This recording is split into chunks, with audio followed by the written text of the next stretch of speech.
Prism में हमारे दो टॉपिक रह गए थे, छोटे छोटे टॉपिक, इसके कॉन्सेप्ट है और इस पे बहुत सारे क्वेश्चन भी बनते हैं।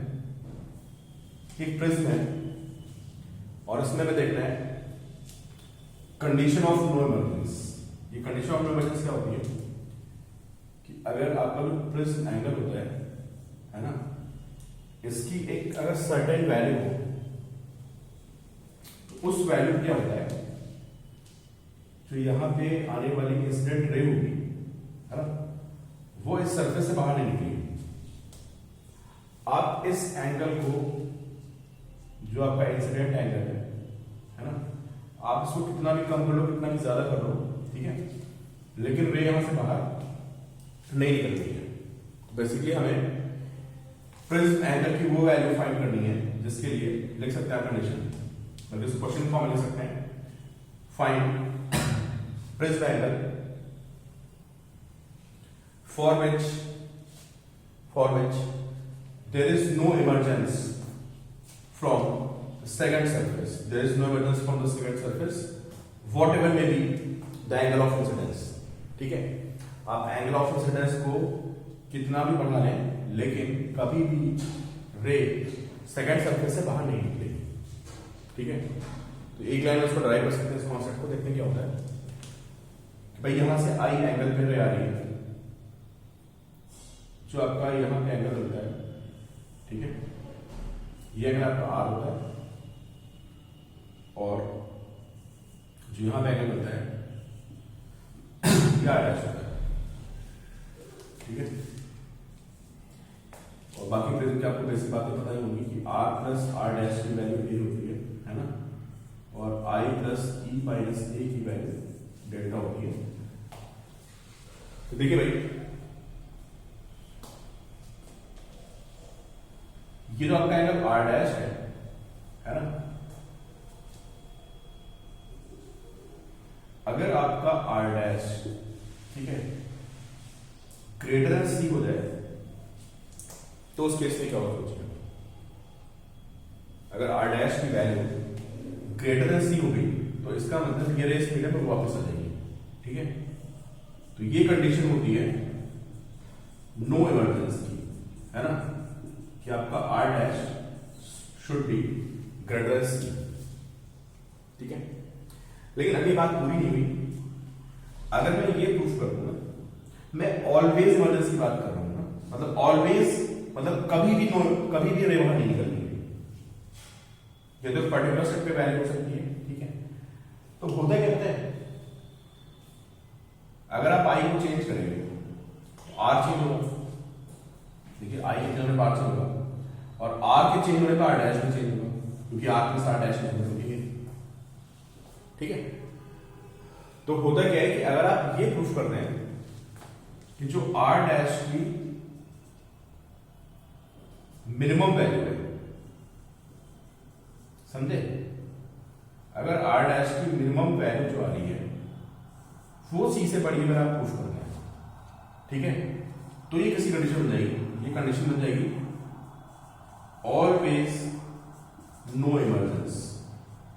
क्या आपको समझ आया दोनों लाइन में क्या डिफरेंस है? भाई पहले तो मैंने आपको जनरल बोल दिया, क्या जनरल बोला मैंने कि अगर आर डैश की वैल्यू सी से बड़ी है तो नो इमर्जेंस होगा। लेकिन मैं आपसे बोल रहा हूं कि यार आर मतलब कभी भी इमरजेंस नहीं होना है, कभी भी यहां से रे बाहर निकल के नहीं जानी है। तो उस केस में अगर कभी भी नहीं आनी है, तो अगर मैं ये प्रूफ कर दूं कि जो आर डैश की मिनिमम वैल्यू है वो सी से ज्यादा है, तो इसका मतलब फिर आर डैश की जो भी वैल्यू होगी वो सारी की सारी सी से ज्यादा होंगी। तो ये हमारी कंडीशन हो जाती है no emergence in all conditions, right. तो देखते हैं आर डैश की मिनिमम वैल्यू निकालते हैं। सोचिए आप आर डैश का मिनिमम होगा, यहां से देखते हैं, ठीक है, आर डैश मिनिमम कब होगा, आर डैश मिनिमम तब होगा जब आपका आर यहां पे मैक्स होगा। ठीक है, जब का आर क्या होगा, मैक्स होगा। और आर मैक्स कब होगा भैया, आर मैक्स तब होगा व्हेन आई इज मैक्स। तो आर मैक्स तब होगा व्हेन आई इज मैक्स। ठीक है, तो आई की मैक्स वैल्यू कितनी हो सकती है? सोचिए आप, क्या आपको आसान नहीं है कि R plus R dash equal to B होता है। ठीक है, मुझे आर डैश की मिनिमम वैल्यू फाइंड करनी है, उस मिनिमम वैल्यू को मैं सी से ज्यादा करूंगा तो मुझे कंडीशन मिल जाएगी। तो इस फॉर्मूले से मुझे पता चल रहा है कि आर डैश मिनिमम तब होगा जब आर आपका मैक्सिमम होगा। ठीक है, अब आर मैक्सिमम कब होगा? जैसे जैसे आप आई बढ़ाएंगे वैसे वैसे आर भी बढ़ेगा, जैसे जैसे आप आई बढ़ाएंगे वैसे वैसे आर भी बढ़ेगा। तो आर की मैक्स वैल्यू तब आएगी तो आई मैक्स होगा। अब सोचिए आप आई की मैक्स वैल्यू कितनी होगी? What is max value of I? R max when I is max and I max की जो मैक्सिमम वैल्यू हो सकती है दैट कैन बी 90, है ना? बिल्कुल आप उसको ग्रेजिंग इंसिडेंस बोलते हैं। अगर आप इस पे गए है ना तो आपका आई मैक्स हो जाएगा। अब होगा क्या, जब आपका आई मैक्स होगा, है ना, मतलब R max when I max and I max is 90। ठीक है, तो व्हेन आई मैक्स जो अपनी मैक्स वैल्यू है वो 90 होगी, तो आप एस प्लस स्टोर लगाएंगे यहाँ पे, तो जो आपका आर निकल के आएगा दैट इज इक्वल टू सी। भाई उल्टी कहानी भी नहीं है कि जब कोई रे क्रिटिकल एंगल पे आती है तो वो क्रिटिकल एंगल पे आती है टेंसर मीडियम से, तो रेयर में वो 90 पे जाती है। उसका उल्टा बोल देता हूं मैं, अगर रे रेयर में 90 पे आएगी तो टेंसर में क्रिटिकल एंगल पे जाएगी। तुम्हारी आर की वैल्यू कितनी होगी? आर की वैल्यू सी होगी। ठीक, आप देखिए, तो ये आर की मैक्स वैल्यू है, this is max value of R which is C. ठीक है, अब आर डैश मिनिमम कब आएगा? आर डैश मिनिमम तब आएगा जो आपका आर मैक्सिमम होगा। इस फॉर्मूले में वैल्यू पुट करते हैं तो पता चलेगा, क्या पता चलेगा कि आर डैश प्लस आर की मैक्स वैल्यू कितनी है? सी। ठीक है, R dash plus C is equal to कितना? ए। तो यहां से आपका आर डैश कितना आएगा? ये आएगा ए माइनस सी। समझे? ये जो आर डैश आया है ये इसकी, भाई मैंने आर की मैक्स वैल्यू पुट कर दी है। जब मैं आर की मैक्स वैल्यू पुट करूंगा तो आर डैश की मिनिमम वैल्यू आएगी, तो मुझे देखना चाहिए R dash minimum, R dash minimum. तो आर डैश मिनिमम की वैल्यू होगी ए माइनस सी। ठीक है, ये हमारा आर डैश मिनिमम आ गया ए माइनस सी के इक्वल। ये हमारी इक्वेशन हो गई। इसके बाद ढंग से कर लेना, समझना solution. This is equation second and this is equation 1। ठीक है, तो इन दोनों इक्वेशन को पकड़ते हैं और देखते हैं कि क्या कंडीशन बनेगी।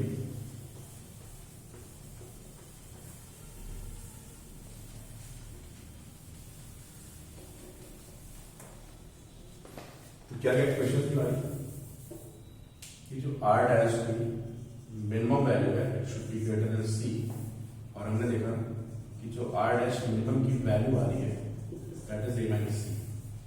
तो this is equation 1 and this is equation 2। तो फ्रॉम 1 एंड 2 में आर डैश की वैल्यू यहां पुट करूंगा मिनिमम की वैल्यू, तो A minus C is greater than C, तो ए इज ग्रेटर देन 2सी। दिस इज इंपॉर्टेंट रिजल्ट, इसको याद कर लीजिए, है ना, कि अगर आपका प्रिज्म एंगल 2c से ज्यादा है तो आप इंसिडेंस एंगल को कुछ भी कर लें, 90 से लेकर 0 तक कुछ भी कर लें, यहां पे हमेशा और हमेशा यहाँ पे TIR होगा और ये इस मीडियम में वापस रे रिफ्लेक्ट होके आएगी। समझा?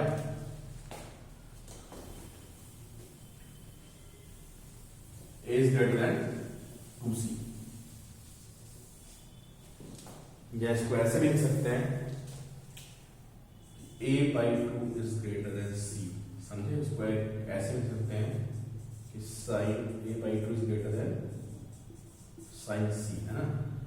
तो इसको ऐसे भी लिख सकते हैं sin a/2 greater than sin c 1/μ होता है। तो ये भी कंडीशन बन जाएगी, है ना। इसको मैं ऐसे भी लिख सकते हैं कि अगर हमारा sin a/2 की वैल्यू 1/μ से ज्यादा हो गई तो देयर इज नो इमरजेंस। तो हमारी कंडीशन होती है नो इमरजेंस। नेक्स्ट हमारा कॉन्सेप्ट क्या है कि उसमें हमने फर्स्ट केस देखा कि नो इमरजेंस, और भी हम लोग देखने वाले हैं कि प्रिज्म की एंगल की एक सर्टेन रेंज के लिए और सर्टेन वैल्यू के लिए क्या होगा, कभी भी यहां पे टीआईआर नहीं होगा। किस पे? सेकंड सर्कल पे कभी भी टीआईआर नहीं होगा प्रिज्म की सर्टेन वैल्यू के लिए। यहां कह सकते हैं कि रे हमेशा यहां से बाहर निकलेगी, मतलब आप इसको कुछ भी कर लो, आप किसी भी एंगल के लिए कोई आप ऐसा एंगल नहीं ला पाएंगे कि रे यहां से बाहर ना निकले, तो उसको हम बोलते हैं ऑलवेज इमर्जेंस। ठीक है, तो भाई ये एंगल हमारा आई होता है, ये एंगल हमारा आर होता है, ये एंगल हमारा आर डैश होता है। ठीक है, तो अब बताइए रे निकलने की कंडीशन क्या होगी। अगर यहां से रे बाहर निकल रही है तो इसका सीधा सा मतलब है कि जो हमारा आर डैश होगा it should be less then capital L. ठीक है, तो अगर हमारी आर डैश की वैल्यू सी से छोटी होगी तो यहां पे क्या होगा, ऑलवेज इमरजेंस होगा। ठीक है, नहीं ऑलवेज नहीं, this is condition for emergence. ठीक है, अब आपको पता है कि आई के चेंज करने पे आर चेंज करेगा और आर के चेंज करने पे आर डैश भी चेंज करेगा। तो सोचिए आप कि अगर मैं आपसे बोलूं कि भाई मुझे ऐसी कंडीशन बताओ कि कभी भी इमरजेंस नहीं हो रहा है, तो आप लोग क्या सोचिए कि अगर कभी भी इमरजेंस नहीं हो रहा है तो ऐसा कब पॉसिबल है। भाई नो इमरजेंस की कंडीशन क्या है कि R dash should be less than C, और ऐसा हो यार कभी भी रे नहीं निकलनी कभी भी, तो पता है क्या होगा, अगर आप ये प्रूफ कर दो कि जो आर डैश की मैक्स वैल्यू है, जो आर डैश की सबसे बड़ी वैल्यू है वो लेस देन सी है, समझे। तो अगर आर डैश की सबसे बड़ी वैल्यू लेस देन सी होगी तो पता क्या होगा, तो आर डैश की जो बाकी सारी वैल्यूज आएंगी they will be less than C, तो आपका ऑलवेज इमरजेंस होगा।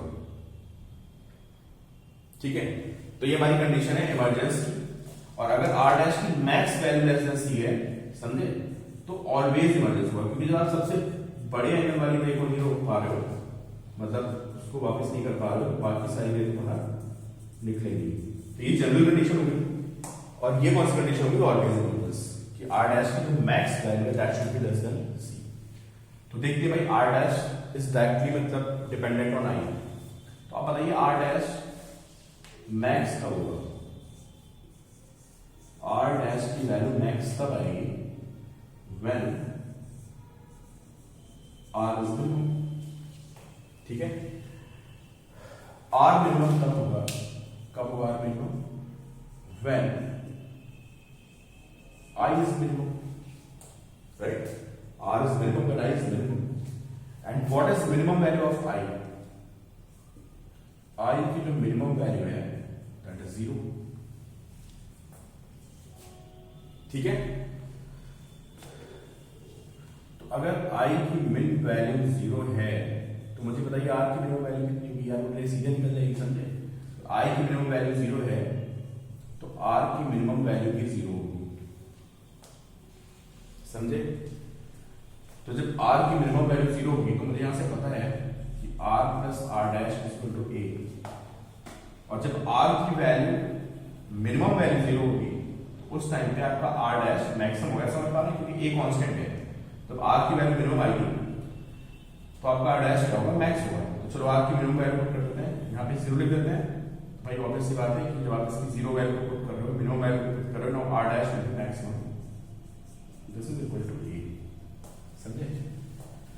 तो इसको समझ भी सकते हैं यार, इसको बैठ देख सकते हैं सीन क्या होगा, भाई बिल्कुल ऐसे आएगी, आई 0 का, समझे। आई 0 मतलब ब्रेक ऐसे आएगी, नॉर्मल आ रही है, बिल्कुल नॉर्मल आके आप तरीके से, है ना। तो आप देख सकते हो कि इस केस में ये एंगल 90 होगा, ये आपका एंगल ए है, तो this will be 90 minus A and this will be A. तो हम यहां से डायरेक्टली भी बोल सकते थे यार, है ना, कि इसकी मैक्स वैल्यू कितनी है ए। ठीक है, तो आर डैश की मैक्स वैल्यू ए आ गई, तो अगर मैं आर डैश की मैक्स वैल्यू यहां पे पुट कर दूं तो ए लेस देन सी आ गया है। तो अगर आपका प्रिज्म एंगल सी से छोटा है तो उस केस में ऑलवेज इमरजेंस होगा। आप इस एंगल कुछ भी कर लें, रे आपकी हमेशा बाहर निकल के जानी है। इस कंडीशन को दूसरी तरह से लिख सकते हैं, दोनों तरफ साइन ले लेते हैं, साइन ए लेस देन साइन सी, है ना। साइन सी आपको पता है 1/n होता है, दिस इज 1/n, ये भी कंडीशन है। तो ये कभी कभी ऐसे पूछ लेते हैं, है ना, और कभी कभी आपसे रिफ्रैक्टिव इंडेक्स के टर्म में पूछ लेता है, तो sine x less than 1/n, this is condition of no emergence from second surface, sorry always emergence from second surface. दोनों कंडीशन याद रखिएगा। जेई में डायरेक्ट क्वेश्चन पूछे गए, सीधे सीधे कंडीशन पूछ ली गई है, ठीक है, कि नो इमरजेंस कंडीशन क्या होती है, ऑलवेज इमरजेंस कंडीशन क्या होती है। थोड़ा एक बार आप अपने आप करके देख लेना, तो बच्चे बहुत कंफ्यूज होते हैं, थोड़ी इनइक्वालिटी लग जाती है, थोड़ा लॉजिकल क्वेश्चन है, एक बार खुद कर लेंगे प्रैक्टिस तो आप भूलेंगे नहीं इसको।